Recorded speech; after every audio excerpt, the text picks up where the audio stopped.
Hey, good morning, everyone. I'm gonna have a few more minutes just to see if anybody else joins, and then we're gonna get started at 10. Good morning.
All right. Good morning, everybody.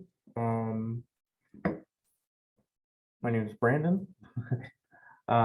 So this is we're gonna have operations calls each week, and we've decided to do them in the form of a group call, so we can address multiple people at the same time, and then we can have a Q&A at the end as well. This call, I'm also admitting people at the same time, so I'm sure that we're going to have some more people that are going to be joining throughout the call. This call is going to be for people that are operating actively right now. Their franchise is open and they are operating. We are opening this up to all of our franchisees, but this is going to be in-store operations questions from franchisees that are open. And then franchisees that are not open yet can learn from this, obviously take notes, and then the questions that are being asked can learn from that as well. Each week we'll have a couple different topics that we're going to go over. This week, I want to go over three really big things that I have seen in our. We've got a lot more people joining in now, so give me 1 second.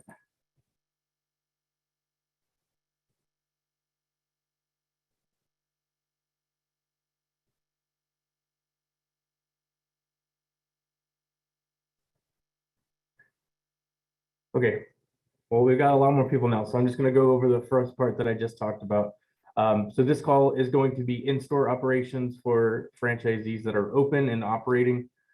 Just things that we're going to go over with them. We have opened this up to all the franchisees, but it is going to be for in-store operations only. We won't be answering any legal questions or any real estate questions or building questions or anything like that. This is going to be for franchisees that are open and operating. And some things that we're going to go over each week.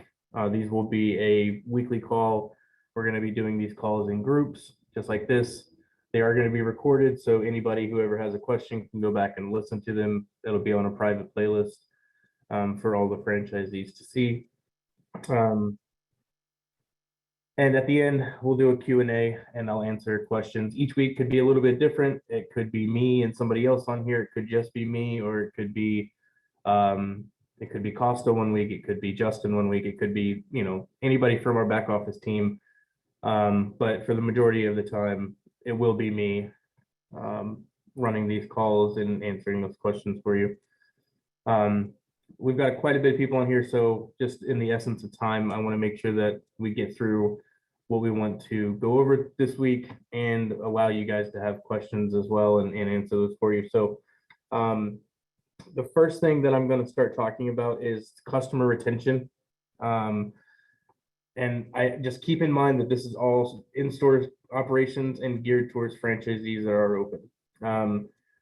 So customer retention over sales during ramp-up period. Customer retention is going to be your main goal at the beginning of your franchising career with us, with your franchise. It is going to be more important than making a whole bunch of money at the beginning.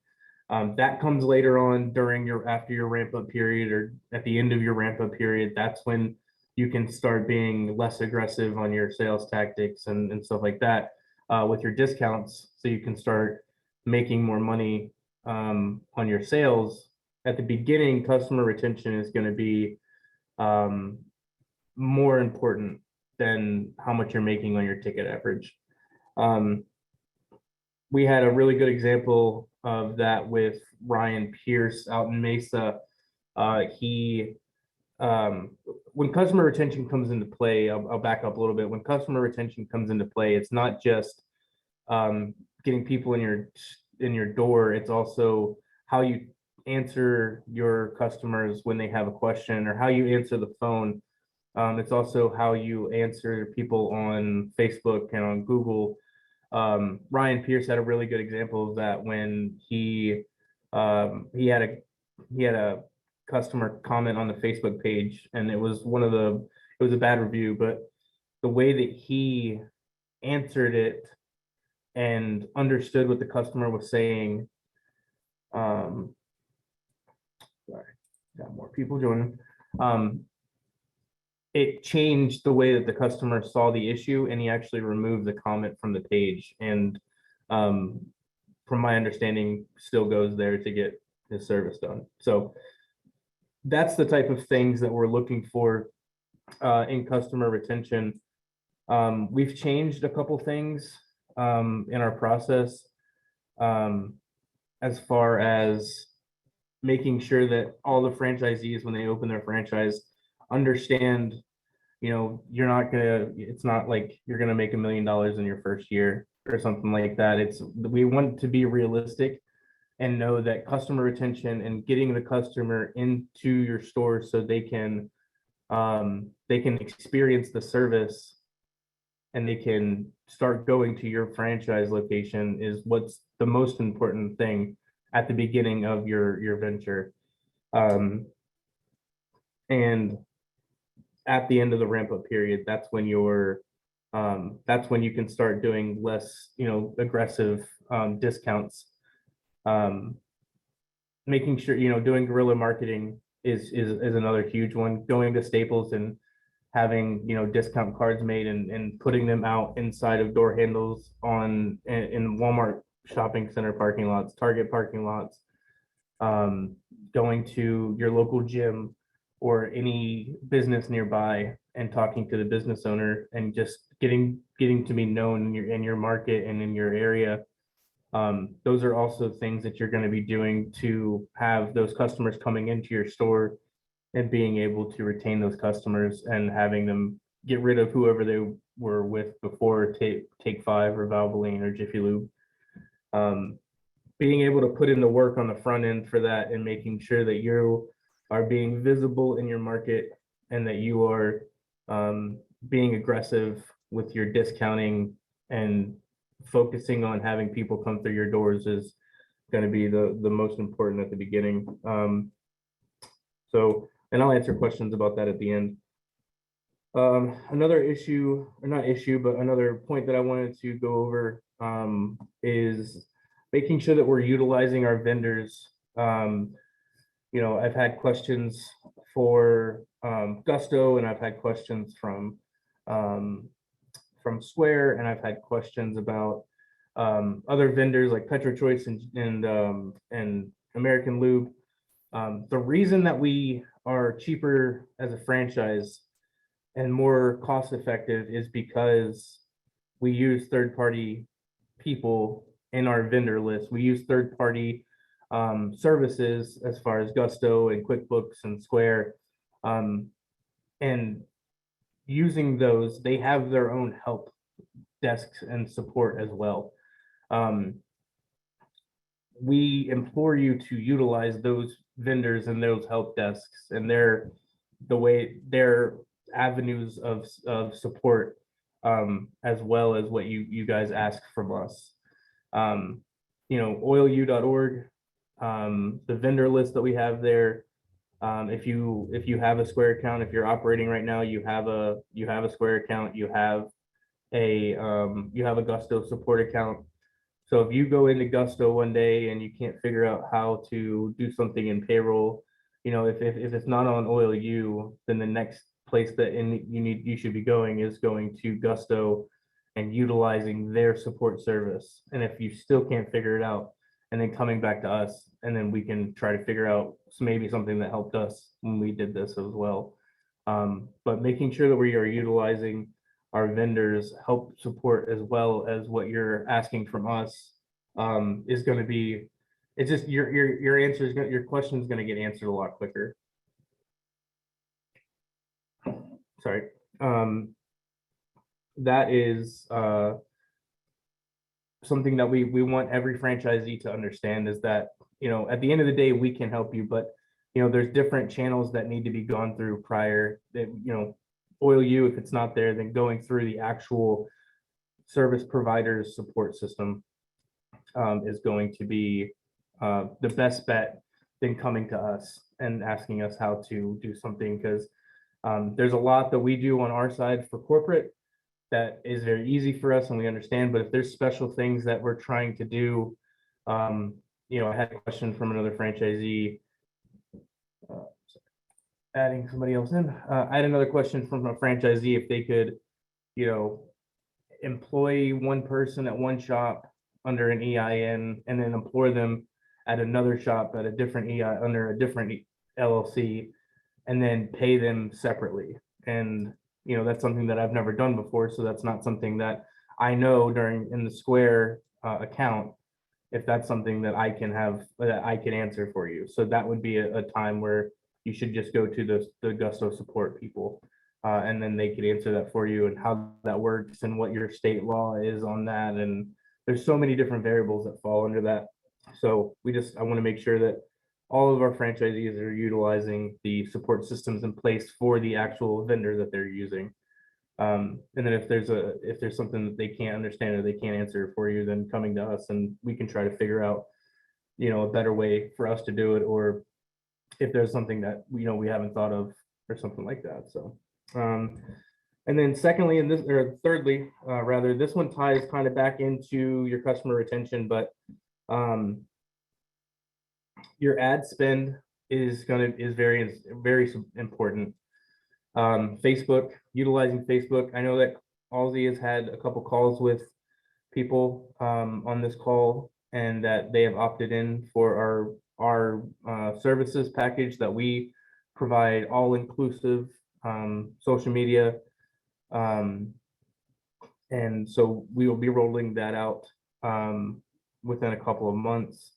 But if you plan on doing it your own social media, making sure that you are putting money into ad spend is very important. Facebook, all social media is making sure that you have an Instagram and you have a Twitter link to your Facebook page. If you're a multi-unit franchisee, then making sure that you have the ability to post across all of your social media platforms at one time. That's going to be very valuable for you. But actually putting money into your ad spend, boosting those posts, will also drive in more customers to you, which falls back into the customer retention. We do every single month we run a certain ad, and we will do, certain months when it's a harder month, we'll be more aggressive in our discounting. to get more people in there so we can see the differences in each month. But, June, July, August, people are driving all the time, so we don't have to be as steep with our discounting on the corporate level. So just you're gonna get to know your market, and you're gonna get to know the people in your area, and when your slow times are, and when your high times are, and when you're just gonna be slammed, and then when you're gonna do 10 cars a day. It's gonna be different for everybody. But making sure that you're using your ad spend, making sure that you are, posting one for regular customers and then maybe posting another one for fleet accounts, right? Fleets use Facebook just as much as everybody else does.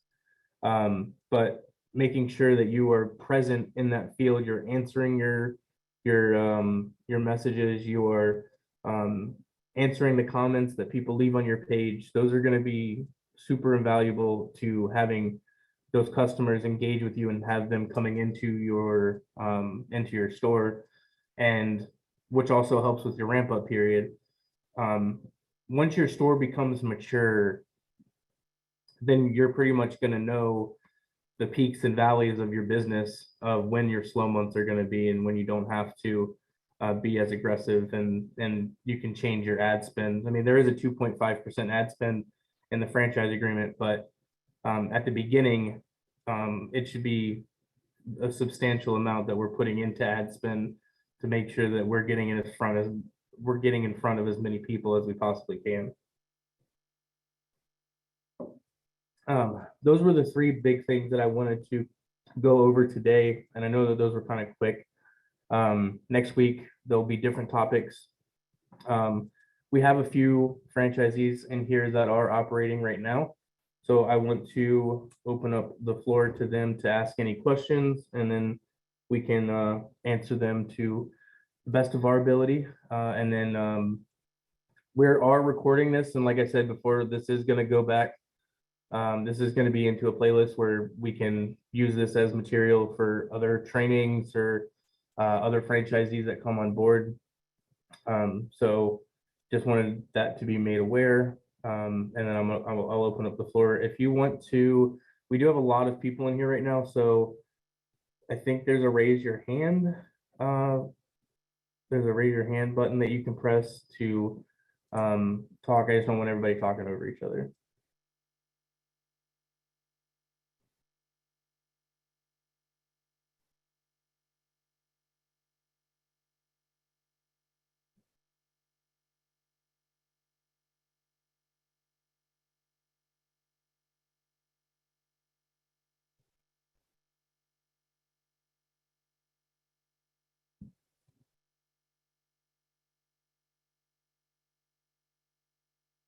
And if you're having trouble finding that, then you can just unmute and start talking, and we can get through it if anybody has any questions.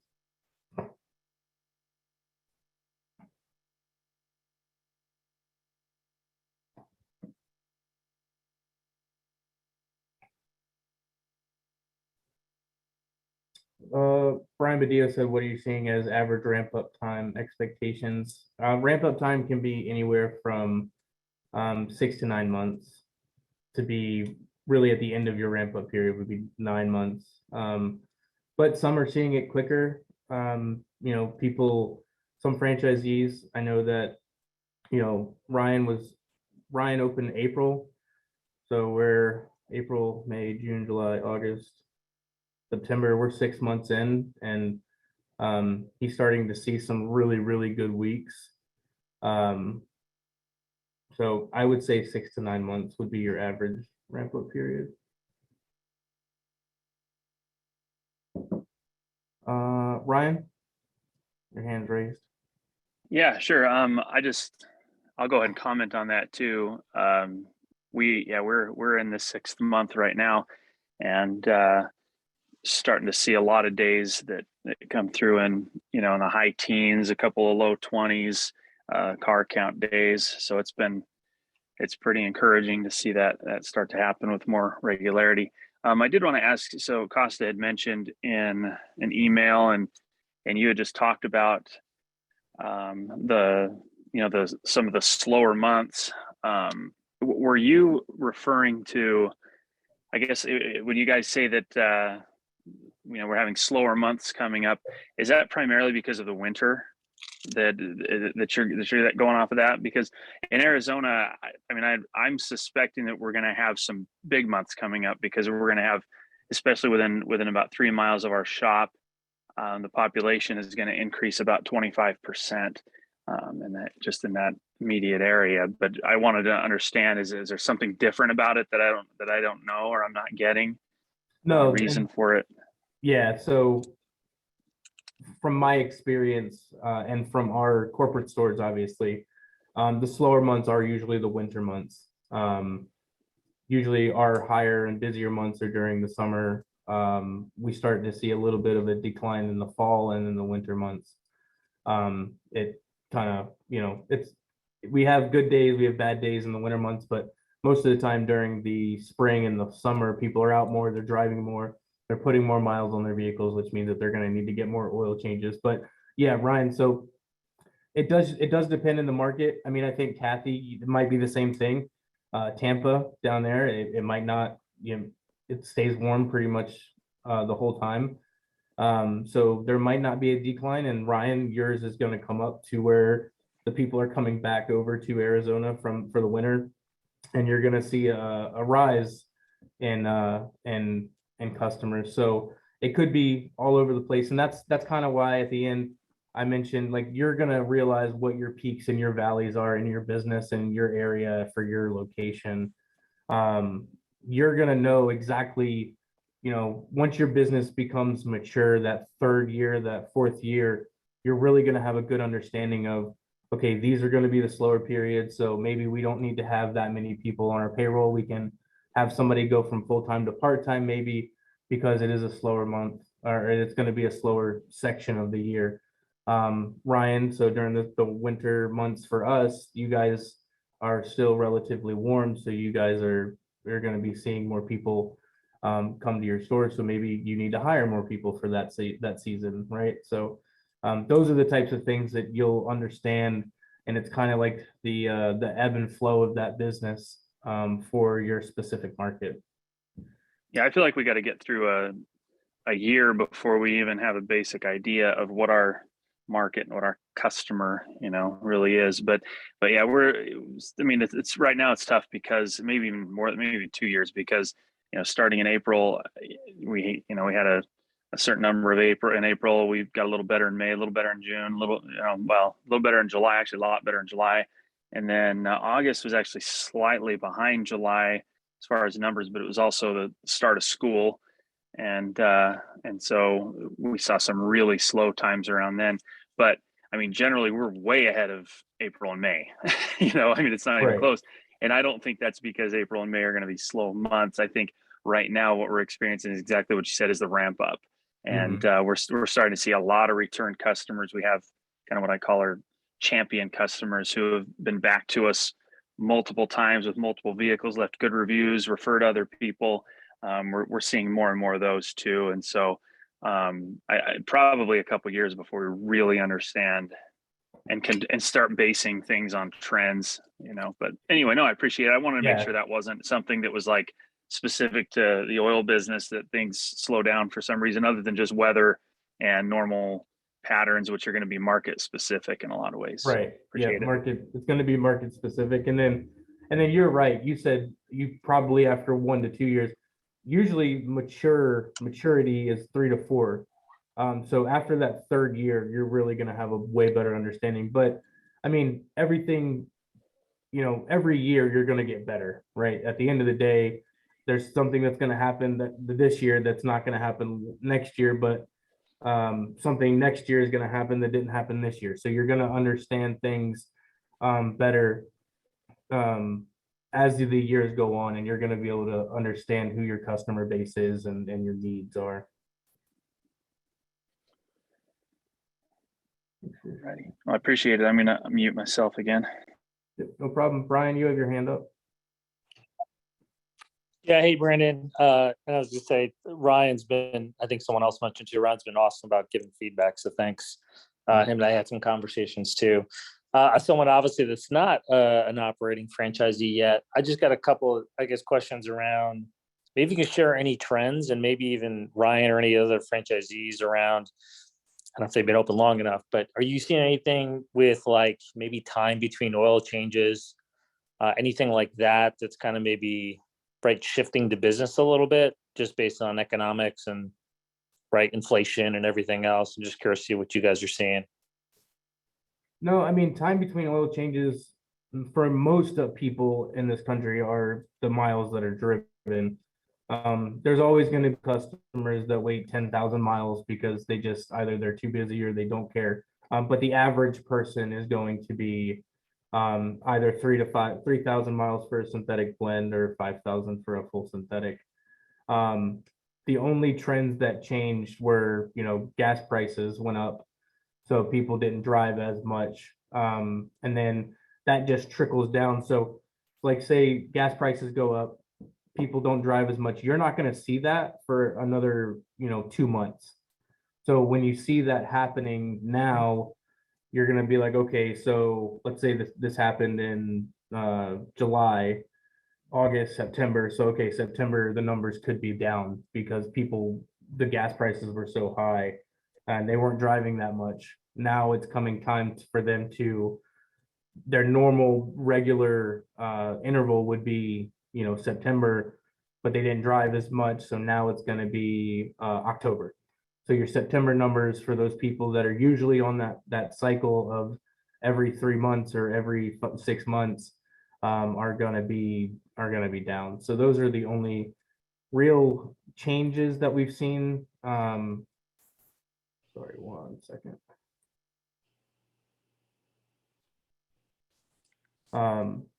Those are really the only changes that we've seen so far in the change in our markets.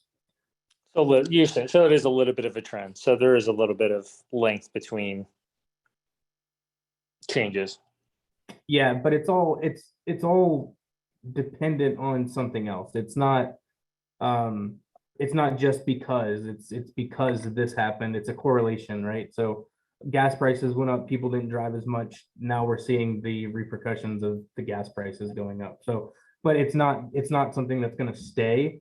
They're all temporary changes that happen in the market. And eventually you'll be able to see that type of stuff going on, right? So Costa, we usually always have on like the finance channel, where we always have something on that's dealing with the financials of America right now. So if we see something that's gas prices are going up $2 or something like that, we're gonna be like, okay, that's gonna affect our business a little bit. Or we're gonna see something that says oil prices are dropping, however much percent, hypothetically speaking.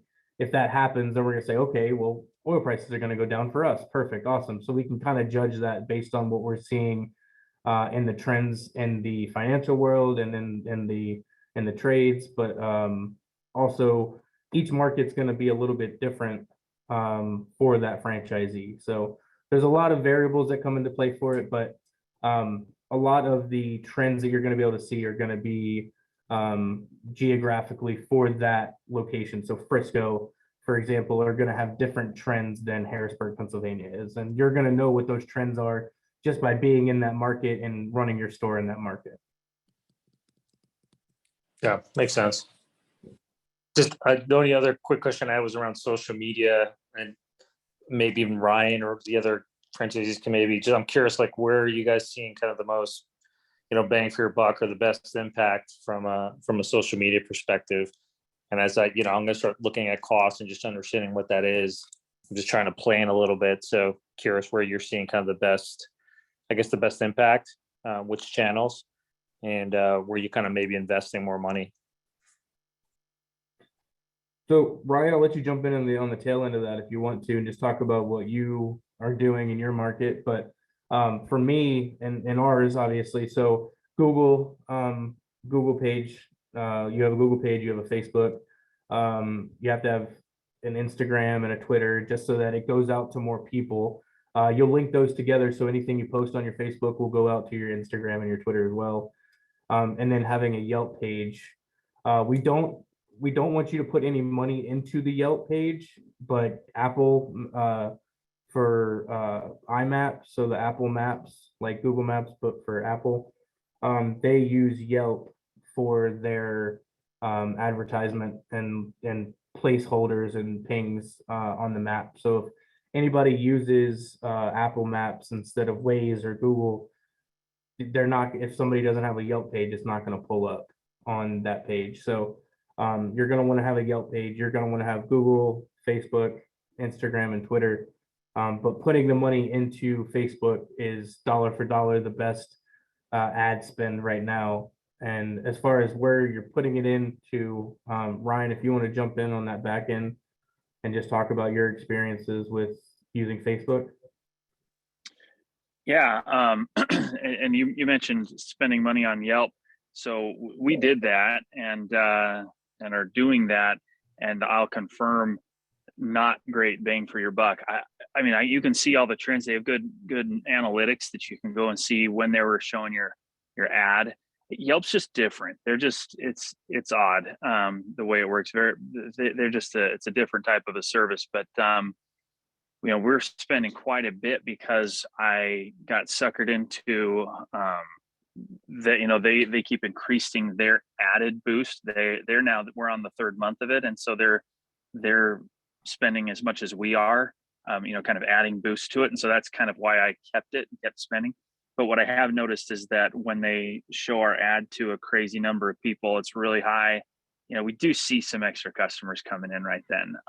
We've had some of our biggest days surrounding when Yelp is boosting it even more.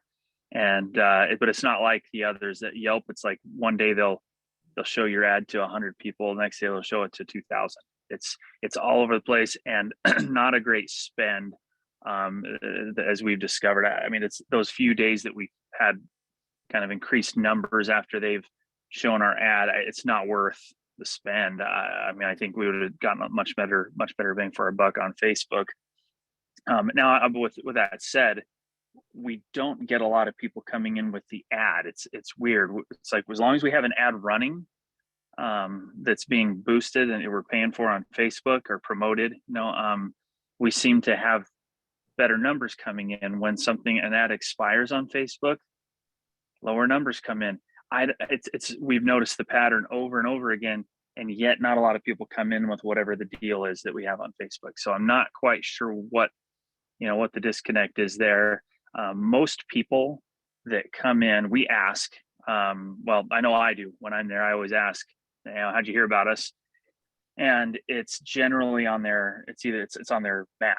Or they're just searching Google. So either Google or on their Apple Maps, which is Yelp, which is going to connect to Yelp. So having those pages set up and making sure you get reviews is going to be key. We've had so many people came in, said, "Man, you guys had such good reviews." So we figured out a method for doing that. And so I'm not a good person to talk about this necessarily the good on the spend, because we've spent a lot on Yelp and that wasn't a good idea. But yeah, I guess you can learn from my mistake and focus that more on Facebook. Get a lot better bang for your buck there. We've also we tried Valpak, which I don't know if you guys have that in every market, but that's the little blue envelope and a little ad that goes in it. We did that 2 months in a row, and I think we did 2 zones. They're 10,000 people each, so 20,000 one month and 20,000 the next month. And I think we got 3 of those coupons to come through the door. And part of the problem, I think, with that is it's not that people don't open it; it's that there's a few other coupons in there for those ridiculous $14.95 conventional oil change at Big O Tires, and I don't know. Maybe that's not it, but that, like, people see that and they go, "Oh, this one's clearly the better one." I'm not sure what it is, but that wasn't a good spend either. I think every door direct mail, if you can target an area, is probably going to be a little more effective. We're going to do that in a few of the older folks, 55 and up communities that are going to start filling up in the end of October. We're going to do an EDDM to a few of those areas, and just kind of fire some bullets and see what works. For any of you that know the bullets before cannonballs thing that's in one of those business books that we're all supposed to read at some point. anyway, that's my take on the ad spend at this point, based on our limited, 5.5 month experience. Yeah, thanks, Ryan. That's, yeah, exactly what I was gonna say. I mean, those Val packs, you're putting it yourself, you are paying money to have your ad put right next to Valvoline or put right next to Big O. And those are people that either they know that brand or they've been to that brand before. And if we're a new brand coming into a new market and you're putting money into something where your ad is going to go right next to a brand that people know, 9 times out of 10, we're probably just going to get thrown in the trash. So unless it's like a really good deal that, they can't beat, but just the odds of that happening just are too slim. EDDM, that's perfect. Targeting a certain area, targeting a certain demographic for your business, that's perfect. And then, yeah, Facebook is 100% where that money should be going for your ad spend for right now, and getting those customers in the door. Brian, do you still have your hand up, or do you have a second question? Oh, sorry. No, that was it. Thank you guys. Appreciate the input. Yeah, no, of course. Okay, well, if that is all the questions we have today, we're gonna wrap this up. So like I said, this is recorded. We are gonna have this up for anybody who wants to go in and look at it. Hopefully, each month we do have some more franchisees that are gonna be opening up in October. So, we're gonna have obviously more of these calls every week. We'll have this call, but we'll have more operating stores so we can kind of put our heads together and see what's working in somebody's market and what could work in another franchisee's market. I want this call to be an interactive call. I don't know if anybody's ever heard of a 20 group, but this is kind of my 20 group. I want us to be a part of this. We are a team. What works for Ryan could work for Brian, if that makes sense, or what's working for Anna and Julio down in San Antonio could work for Brandon Camerzell in Eaton, Colorado. So I want us to use this to help each other out, ask questions, in-store operations questions. But I appreciate everybody being here. And if you guys have any questions, feel free to reach us offline. Jim, did you have your hand up for a second? Yeah, I had a quick question. Sure.